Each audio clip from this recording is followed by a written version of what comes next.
The inverse of a function is found by reversing the order of the coordinates in each ordered pair. So for instance, suppose I have the function f that's defined by these three ordered pairs right here, 1, 5, 2, 7, 3, 9. We find the inverse of f by reversing the order of the coordinates in each ordered pair. So 1, 5, when it's reversed, becomes 5, 1, 2, 7 becomes 7, 2, and 3, 9 becomes 9, 3. Now this set of ordered pairs right here, which is different than this set right here, is the inverse of my original set. So if f is this set of ordered pairs, the inverse of function f is this set of ordered pairs right here. Now, we're not usually given a set of ordered pairs to define a function. Usually we're given a rule that tells us how to get the ordered pairs. Now, if f is given by, let's say, the equation y is equal to 3x minus 1, we can find the equation of the inverse by simply interchanging the variables x and y in the equation, and then we'll have the equation of the inverse of f. So x equal 3y minus 1 will give me ordered pairs in which the coordinates have been reversed from the ordered pairs in this original function right here. So all functions have inverses, some of which are functions and some of which aren't. We'll get into that in a minute. But the inverse of a function is the set of ordered pairs with the coordinates reversed. Now, if we're given the equation of a function, we can find the equation of the inverse by reversing, by exchanging the variables x and y in the equation. Let's look at an example. For example number 1, I have f of x is equal to 3x minus 1, and I want to find the inverse. Well, I'm going to go back to my notation for y, and that is I'm going to write y equals 3x minus 1. Now, to find the inverse, okay, the inverse is x equal 3y minus 1. So this is my original equation right here. Now this is the equation of the inverse. And I find the equation of the inverse by simply exchanging x and y in my original equation. Next, let's solve this for y. So I'll add 1 to both sides and exchange the sides, so I get 3y is equal to x plus 1. Add 1 to both sides, and then I'll write the x plus 1 over on this side and the 3y on this side. Now I'm going to divide both sides by 3, so I end up with y is equal to x plus 1 divided by 3. So this is the equation of the inverse of this function right here. So if I say y is equal to 3x minus 1, its inverse is y equal x plus 1 over 3. Notice that the function itself multiplies x by 3 and then subtracts 1. The inverse adds 1 and then divides by 3. The inverse operations in the reverse order. Now let's take a look at some ordered pairs, and also I want to graph these two functions on a coordinate system here. So let's look at some ordered pairs. First I want to write down, I'll copy the functions down again for you. So first of all, here's my function, my original function, y equals 3x minus 1. Now let's find some ordered pairs. Let's let x be equal to 0. When x is 0, y is negative 1. Let's let x be equal to 1, and then I have 3 times 1 is 3, minus 1 is 2. And let's try one more. How about a negative value of x? What about negative, let's put in negative 2. 3 times negative 2 is negative 6, minus 1 is negative 7. Now let's look at the inverse of f. The inverse function, or the inverse relation. I'm not sure it's a function yet, although it is linear. Now, let's substitute into this. Let's substitute in x is equal to negative 1. When x is equal to negative 1, I have negative 1 plus 1 is 0, divided by 3 is still 0. Notice that that's the same as this ordered pair with the coordinates reversed. Let's see what corresponds to this ordered pair by substituting in x equal 2 into my inverse. 2 plus 1 is 3, divided by 3 is 1.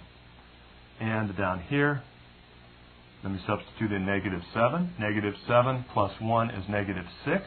Negative 6 divided by 3, negative 2. So you can see that, in fact, if I have my original equation right here, I exchange x and y and then solve for y, I get the equation of the inverse of my original function right here. Now, this original function had these 3 ordered pairs among its solutions. Now I take the equation of my inverse and I find 3 ordered pairs, and I find that they're the same ordered pairs I had up here, just with the coordinates reversed. So in fact, reversing or exchanging x and y in the equation does reverse the coordinates in all the ordered pairs, giving you the equation of the inverse. Let's look at the graphs of these two. First of all, let's graph this inverse right here, y equal x plus 1 over 3. I'll use these 2 points. X is equal to negative 1, y is 0. and x is equal to 2, y is equal to 1. So there's that point. Now let me draw a line between those 2 points and see what we get here. Let's see, it looks about like that.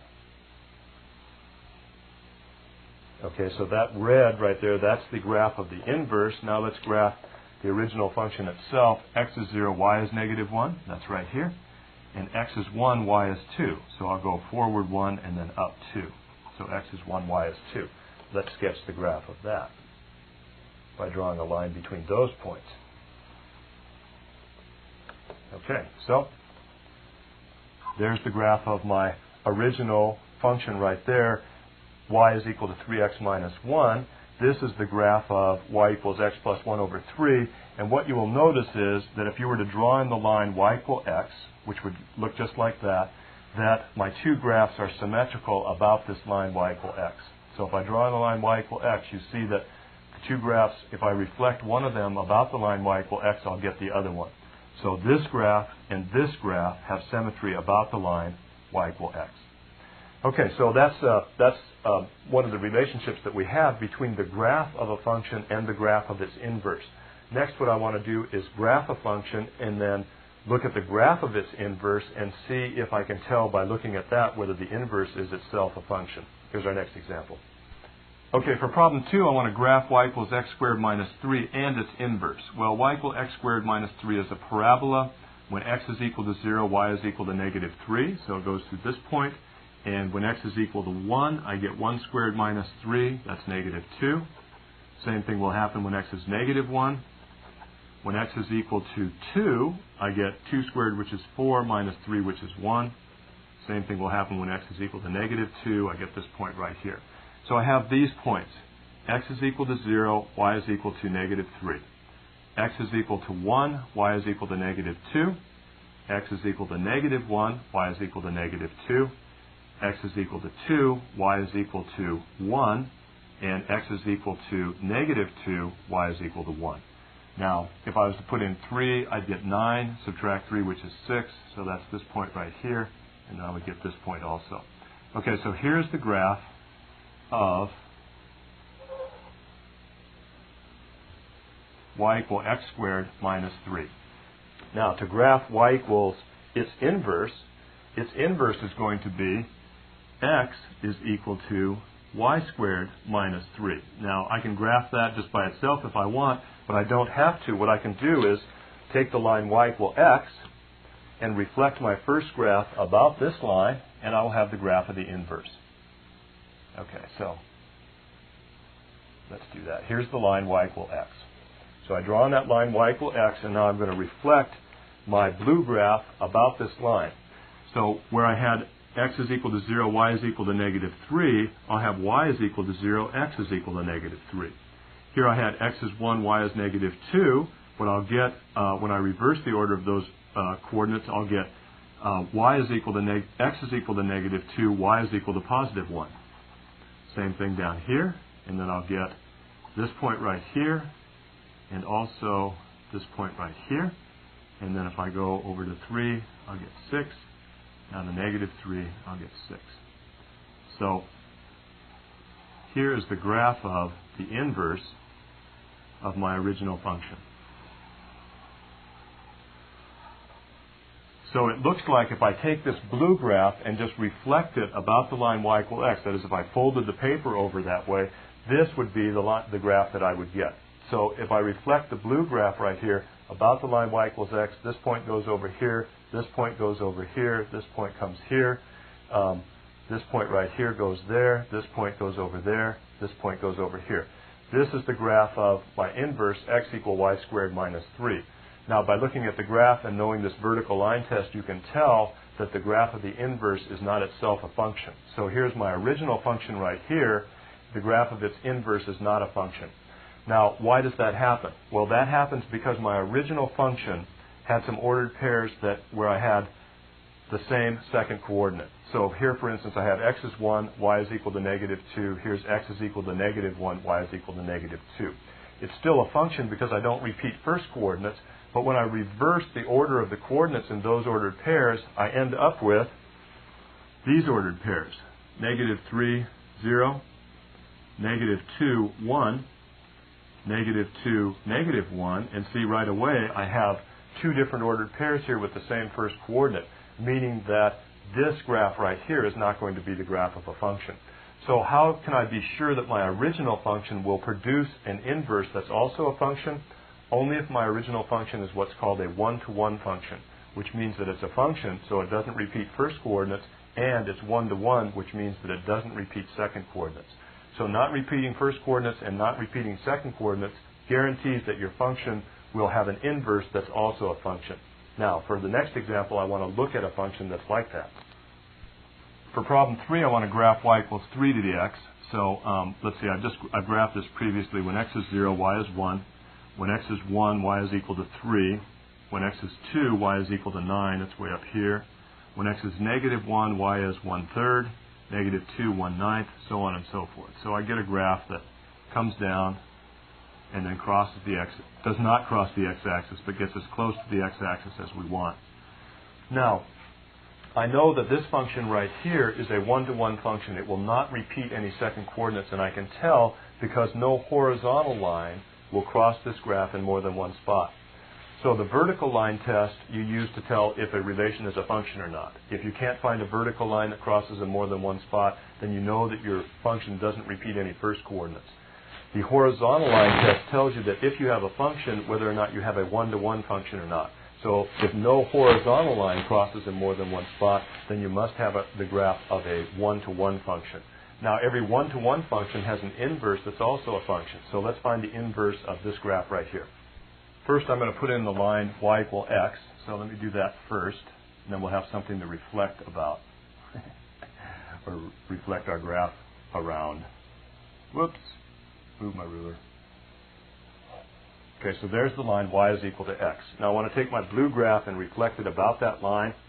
So what I'm going to get is a graph that will go through this point, come up to here, and then go out like this, and it will come down and approach the y-axis like this. Now can you see if I look down this line right here, this graph and this graph are symmetrical about this line? This then is the graph of the inverse of y equals 3 to the x, which is x is equal to 3 to the y. Notice that for my inverse right here, no vertical line crosses this graph in more than one spot, so this is the graph of a function. I knew that would happen though because my original function was a one-to-one function. It doesn't repeat any second coordinates. So when I reflect it about the line y equal x, I'm going to get a function, I'm going to get the graph of a function that passes that vertical line test because it doesn't repeat any first coordinates. Now this particular function and its inverse right here, which is an inverse function, are going to become important in the next chapter when we look at logarithms. I want to do one more problem here, and that is to find the inverse of f of x is equal to 2x plus 1 over 3x plus 1. So I'm going to use my y notation and write this as y equals 2x plus 1 over 3x plus 1. Now, the inverse. The inverse will be x is equal to 2y plus 1 over 3y plus 1. Now, what I need to do next is solve this equation right here for y. So I get y in terms of x, and then I'll have the equation of the inverse. Let's do that. I'll multiply both sides by 3y plus 1. I get 3y plus 1 times x is equal to 2y plus 1. Now let's multiply this out. 3xy plus x is equal to 2y plus 1. That's my y terms, and put this 3xy minus 2y is equal to, and I'll add negative x to both sides, negative x plus 1. So I've collected all my y terms here and all the terms without y over here. Now let's factor a y out, and I'll have left 3x minus 2 times y is equal to negative x plus 1. Divide both sides by 3x minus 2, and I have y is equal to negative x plus 1 over 3x minus 2. Now, this is the equation of the inverse. It turns out that my original function right here is a one-to-one function. This function right here, if we could sketch the graph of it real quick, you would see that this is a one-to-one function. This function is not going to repeat any values of any first coordinates or second coordinates. That means that its inverse, which is given by this equation right here, is also a function. So when that happens, when I have my original function is one-to-one, its inverse comes out to be a function, and I have inverse function notation that I use, and I rewrite it like this. F with a little exponent of, which looks like an exponent of minus 1. It's not an exponent, it's just notation, of x is equal to negative x plus 1 over 3x minus 2. So this notation right here is what is inverse function notation. F to the negative 1 of x stands for, it's notation that stands for the inverse of function f. I only use it when my original function is 1 to 1, then I know that its inverse comes out to be a function itself, so I write f minus 1 of x for that value of y. So I have functions f of x and their inverse functions f to minus 1 of x if the original function is a 1